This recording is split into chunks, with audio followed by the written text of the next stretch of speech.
Hi there, traders. This is Brad Gilbert with the market insight for the 5th of June. All right, now let's just have a quick look at the majors. Not a lot going on, to be honest. Okay, so euro pretty much where it was yesterday, same as sterling. Dollar CAD hardly budged.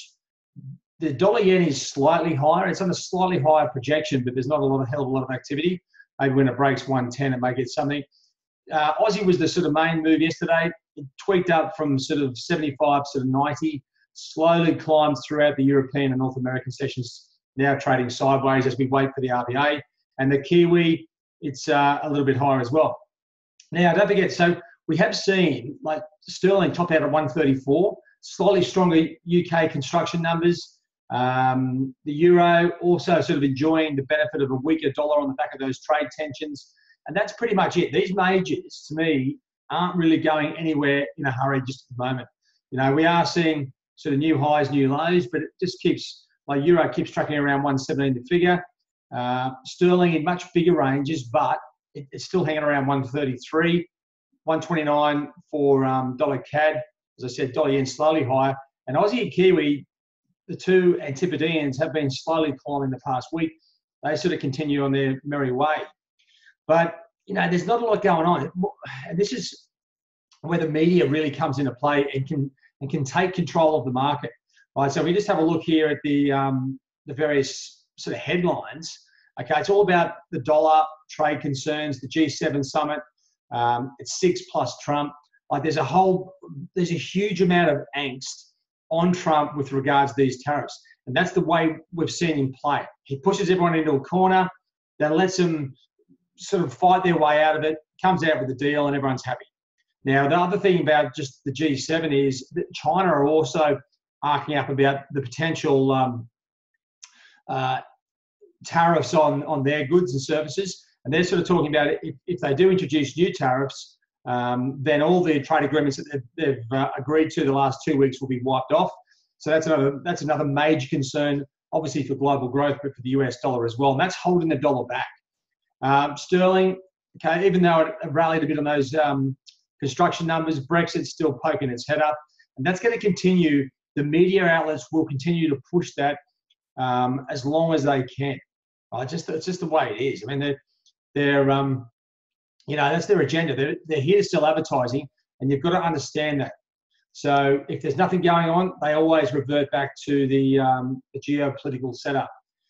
All right, now let's just come back and have a look here. I just want to see where the focus is for today. Now we can see what the currencies are doing. Okay, Aussie is slowly climbing. That's probably the clearest currency pair. If you come back down here through the economic numbers coming out today, this is where you can start to piece together some sort of plan around what currency pairs you might hit and when you might hit them. Okay, so most importantly for today, the RBA cash rate decision. Later this afternoon, the Asian session. That's probably going to be the key event. There's a few peripheral current account numbers coming out earlier. I'm not too worried about those. This is the main event. Then you come back down into Europe. We're starting to look into some PMI numbers out of Europe and some retail sales figures out of the Eurozone. But the UK services PMI, keep an eye on that. That's going to be usually a heavy-hitting number, and we'll have to see how that sort of plays out. So, and then once we come back down into the North American session, okay, we've got the, actually those dairy options, they could come into play for the Kiwi for sure, being basically the world's biggest dairy producer. But then you've got the ISM non-manufacturing data. This is a good number to get this early in the week because basically the US dollar at the moment, we've got strong dollar sentiment hiding in the background behind all these trade tension talk, right? So I think if we get some clear, strong numbers, and there's no further news about, obviously the G7 is on the 8th, 9th, and Trump's supposed to be meeting Kim Jong on the 12th. There's a lot of sort of weird things coming up, but underneath these currencies is a strong dollar sentiment. You have to be aware of that. Now I know Aussie's climbing, Kiwi's climbing, or dollar yen's climbing as it probably should with that sentiment. Euro and sterling sideways, as is dollar CAD. I mean, these countries here, especially Euro and CAD, those trade tensions are particularly related to those currencies. So that's probably why they're sort of trading sideways as well. So anyway, the main part is when you come back to looking at the, I'll just come back to the dollar, US dollar itself. When you come back to look at the currencies, you're trying to work out exactly what's going on. And these currencies at the moment, the major currency pairs are building for a move. There's nothing on right now. Now, I think the Aussie GDP figures on Wednesday will be a great trading opportunity for the Aussie. Then you come back, look at the rest of the data, and you can start to piece together where the potential moves may come from. Now, I'm on the US dollar here, the dollar index, primarily because we've got the ISM non-manufacturing data due out later today. Okay, so you want to really have a close look at this because, that's later today, because this is where it's going to come into play. This is where it's relevant. Okay, at the moment, the markets are being dictated to by media and just stories. The traders, on the other hand, like real data. So as you can see here, we had a bit of a dip down here on the dollar, and it's come back basically the same as euro and sterling, back to that same level it was the previous day. Okay, where we sort of closed the week on Friday.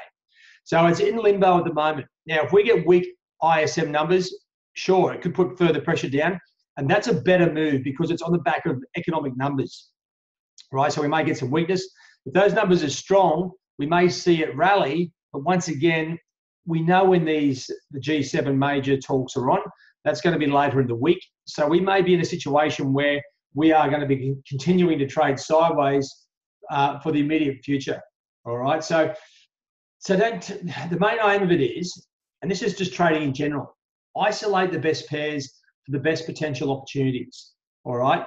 Now, that means just have a look. If I just come back over to these charts where I've adjusted some of the trend lines.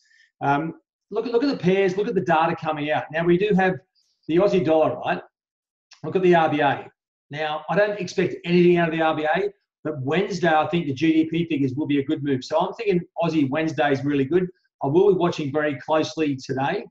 Kiwi is just drifting, okay? It's going to move with the dollar, with the Aussie.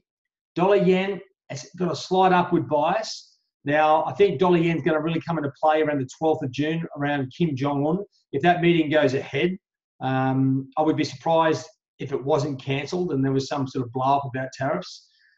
Euro, the whole Italian situation, which was a main key driver of the euro weakness last week, and that was mixed in with weak German data, that's all sort of subsided at the moment. So to me, euro is in complete limbo.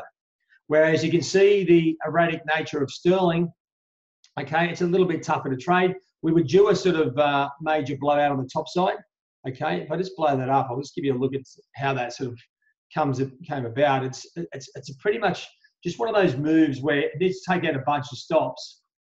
And if I put the trend line back to where it was yesterday, okay, that's where it was yesterday. You can sort of see the move higher. This is where that trend line was really pumping and had some sort of relevance. Now, if anything, okay, when you leave it like that, just get that pen up, you can start to see it's in a slight, short-term little uptrend, even though we are seeing pretty wild moves, 100-point moves either side.